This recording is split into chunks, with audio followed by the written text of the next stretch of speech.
Pagkakabenta ng Macador Building, dapat na raw ideklarang imbalido. Unang araw ng klase sa mga pampublikong paaralan, kumustahin? At sangguniang panlalawigan, nananawagang bumaba na sa pwesto si Senior Superintendent Marlu Chan.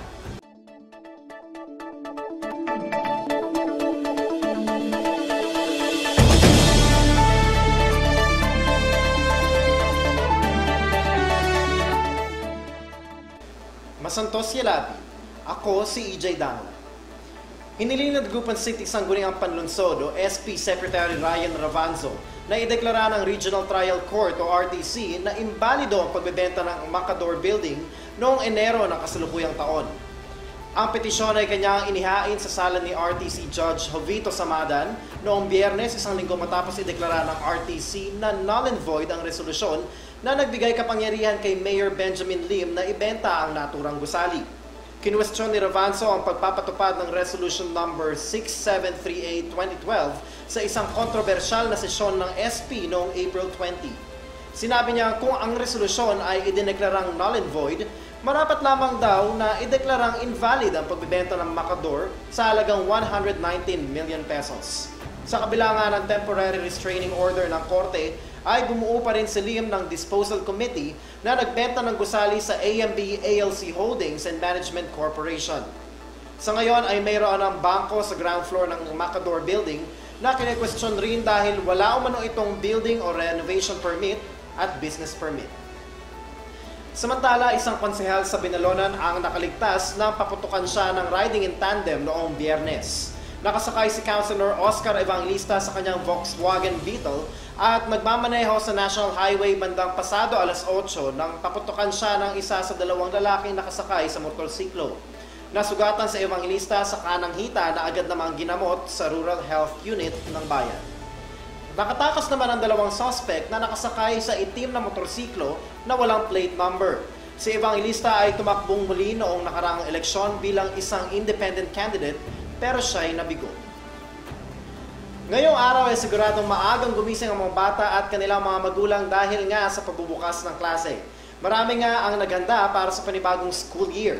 Kumusta naman kaya ang unang araw ng kanilang pagpasok? Alamin sa aking report. Natapos ang summer at pasukan na nga muli. Ayon sa mga prinsipal ng iba't ibang public schools sa Lingayen, maayos naman raw ang naging takbo ng unang araw ng klase.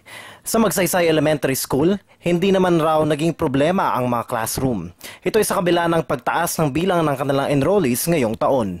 Karaniwan ngang problema sa mga pampublikong paaralan ang kakulangan sa classroom na nagiging dahilan ng pagsisiksikan ng mga estudyante.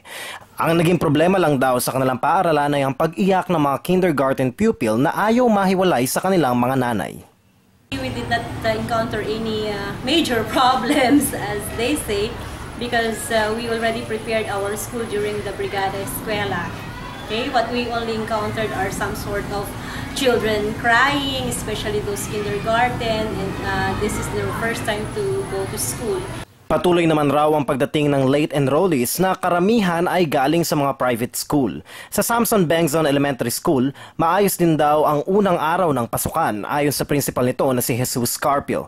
Hinahayaan din nilang manatili sa isang waiting area ang mga magulang ng mga kindergarten at mga grade 1 hanggang sa mag-adjust na ang mga anak nila sa paaralan. Inaasahan naman nilang tuloy-tuloy na ang pagiging maayos na takbo ng panibagong school year. EJ Dangla para sa Pangasinan Watch. Hindi naman naitago ng isang principal ng isang paaralan sa Lingayen ang kanyang hinaing dahil sa mga problema sa kanyang pinamamahalaang paaralan. Narito ang ulat. Isa sa mga hinaing ngayon ni Nancy Dicena, ang principal ng Padilla Central School sa Lingayen, ay ang kakulangan ng maayos na armchairs ng kanilang paaralan. Ang iba pa nga sa mga plastic na upuang ginagamit ng mga mag-aaral ay sira-sira na. Ayan, so very risky naman sa mga bata. Ayan o. Ano na siya. So pagtsatsagahan muna hanggat may narating na surprise. Ayan o. Ini-inspect na ito. Sa ngayon naman daw ay hinihintay na lang muna nila ang mga bagong upuan na manggagaling sa Department of Education o DepEd na una na nga nag-inspeksyon ng mga paaralan upang malaman kung saan-saan ang dapat magawa ng agarang aksyon. Sa tulong naman daw ng fundraising project na kanilang isinagawa noong nakaraang taon ay nakapagbagawa sila ng elevated pathway sa bandang likod ng paaralan kung saan naiipon ang tubig ulan. Close na yung doon sa likod. Wala nang outlet yung tubig. So, nag-fundraising kami last school year. Dito namin ginastos yung fund na ipon namin. So, hindi namin kasi magawan ng paraan yung outlet ng tubig doon. So, ito na ang naisip namin na remedyo. Magpa-construct kami ng elevated pathway. Pati rin ang vegetable garden nila ay pinatataasan na rin upang hindi mamatay ang mga halaman ngayong tag-ulan. Sa kabila naman ng mga problemang ito ay maayos pa rin naman daw na nagbukas ang klase sa Padilla Elementary School. EJ Dangla para sa Pangasinan Watch. Inihanda naman ng mga guro at iba pang personnel ang mga paaralan para sa pasukan. Narito yung report ni Vange Padilla. Libo-libong mga estudyante ang nagsipanumbalik na sa kanilang mga paaralan ngayong araw na ito. Mula sa mga maliliit na chikiting hanggang sa mga dalaginding at binatilyong high school ay malugod na tumungo sa kani-kanilang mga paaralan. Ito ay hudyat na nagsimula na ang academic year 2013 to 2014. Maging ang mga magulang ay excited sa pasukan. Karay-karay ang mga anak ay nagtungo sa school at nakipagsiksikan upang makita ang mga classroom at section ng mga anak.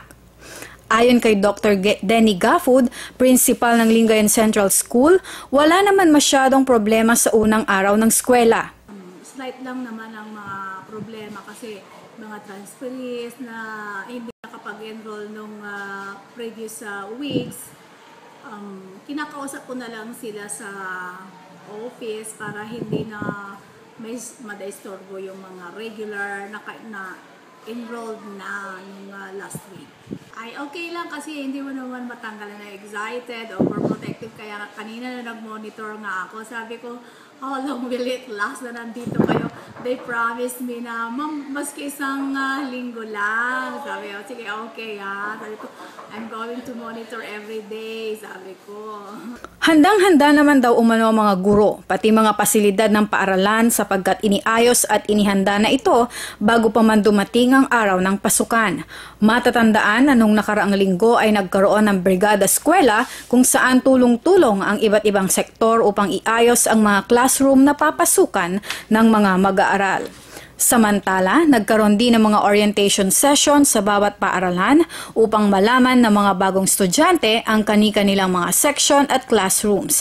Ganon din ang mga patakaran sa loob at labas ng school campus. Vange Padilla para sa Pangasinan Watch. Mahigit 60 technical consultants o TC at mahigit 800 emergency workers o EW ang maaaring hindi mabayaran mula May 16 hanggang May 31 pati na rin ngayong buwan ng Hunyo. Ito ay matapos sabihin ni Dagupan City Budget Officer Virgil Tanco kay Acting Mayor Belen Fernandez na hindi na sapat ang pondong naiwan para sa mga TC at EW. Ayon sa isang ulat, 6.9 million pesos ang nagagastos para sa payroll ng mga TC at EW. Ikinagulat ni Fernandez ang napakalaking bilang ng mga TC at EW na higit pa sa 400 na bilang ng regular employees ng city government.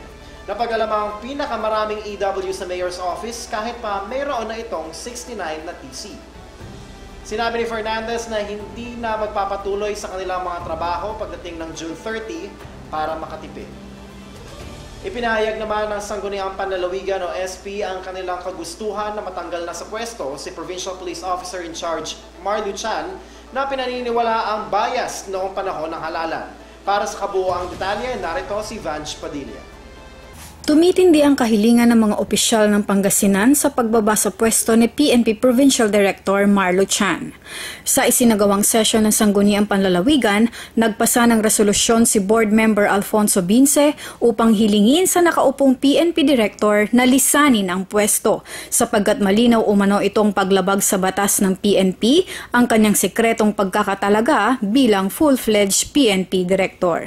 Sa kanyang privilege speech, nanawagan si Bince na por delikadesa ay lisanin na ni Chan ang pwesto dahil marami sa mga opisyalis ng Pangasinan ang may ayaw kay Chan, kasama na dito ang gobernador na siya dapat namimili ng uupong PNP director. Today, there is so much to be desired in the relationship between Governor Espino Jr. and Superintendent Chan. Their supposed working relationship has seriously deteriorated to such an extent that it has reached the judicial courts for adjudication and for the issuance of an injunction to stop Superintendent Chan from exercising the functions of police director. What a tragedy it is. It is my humble submission that the court case will not solve the dispute between the two leaders. It will even escalate the tension and animosity to the great damage and irreparable injury to the province and its people. The judicial process, as we all know, to resolve a dispute is long and tedious. Whoever loses a case can always appeal to higher courts, thus prolonging the agony and animosity. To my mind, the better solution would be to touch the heart and mind of Superintendent Chan. In this process, may I take the liberty to ask my friend of long standing, Superintendent Chan, the following questions. 1.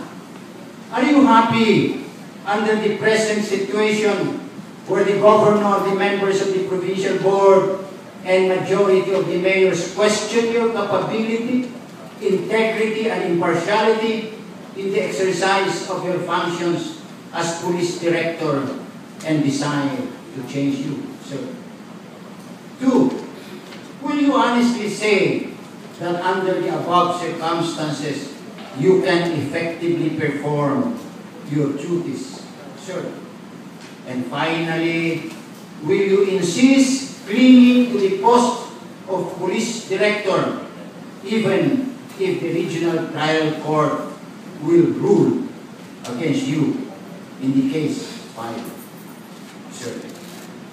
Your answers to this question will be a clue as to your real motive and intention in your present antagonistic attitude vis-a-vis Governor Espino Jr.